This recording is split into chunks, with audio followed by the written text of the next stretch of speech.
the 2016 US presidential elections, the deliberate spread of online misinformation, especially on social media handles such as Twitter and Facebook, has generated extraordinary interest across several disciplines. Large part, this internet reflects a deeper concern that the prevalence of fake news has increased political polarization, decreased trust in public institutions, and undermined democracy.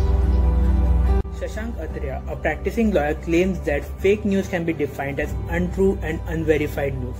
Untrue news are fake news, while unverified news are the news which might be true but the numbers and characteristics are not. Though there is no exact definition of fake news, it allows for subjective interpretation of the concept, thus making it hard to study and allow any sort of policy intervention. While fake news is not a new phenomenon, the questions such as why it has emerged as a global topic of interest and why it is attracting increasingly more public attention are particularly relevant at this time.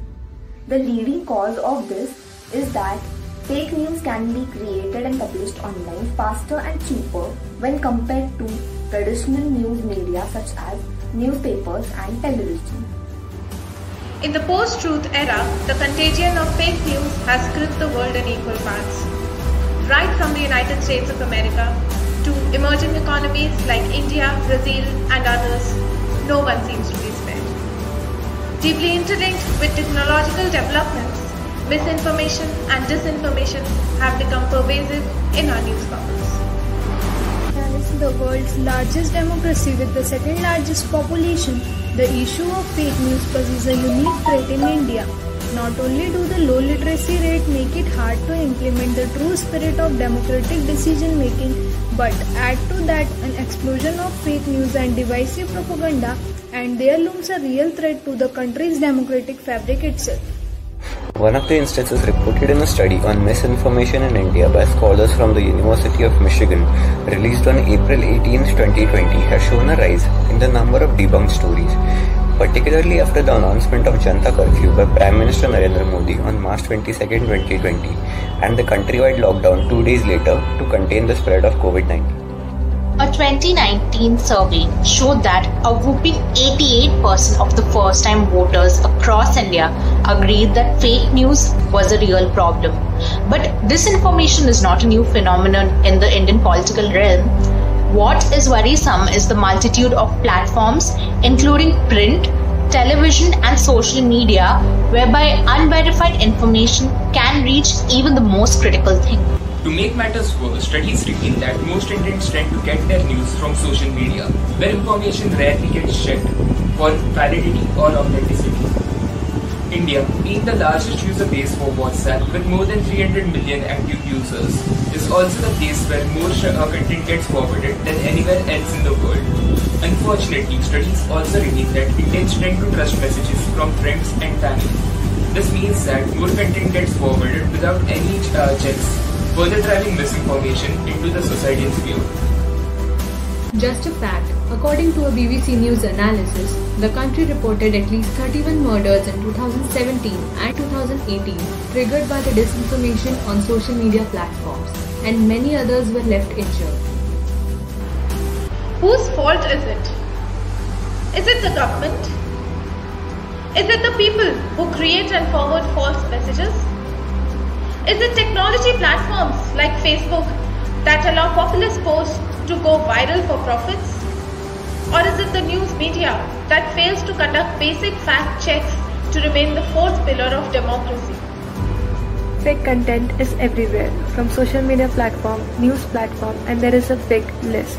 Considering the advancement in NLP research, institutes are putting a lot of blood, sweat and tears to detect such fake content generated across the platforms. The Fast Checking Unit was formed on 15th November last year by the Modi government under the Press Information Bureau (PIB) to identify misinformation that is circulating on various social media platforms.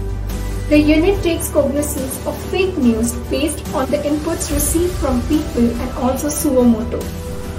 As a statistician, we suggest 3 steps to check fake news. First one is fact checking.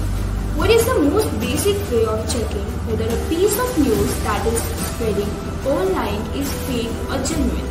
We can simply Google it, refer to trustworthy news website, fact check whether they have the same or similar story.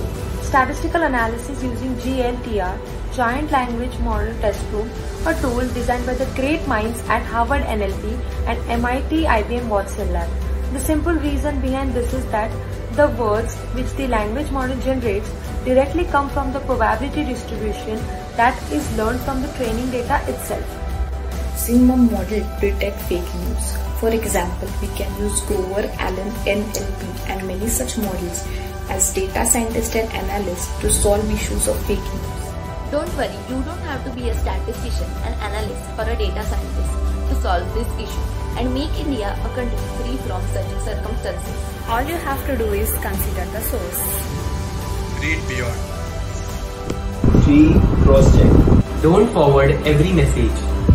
Check the dates. Don't give in to panic.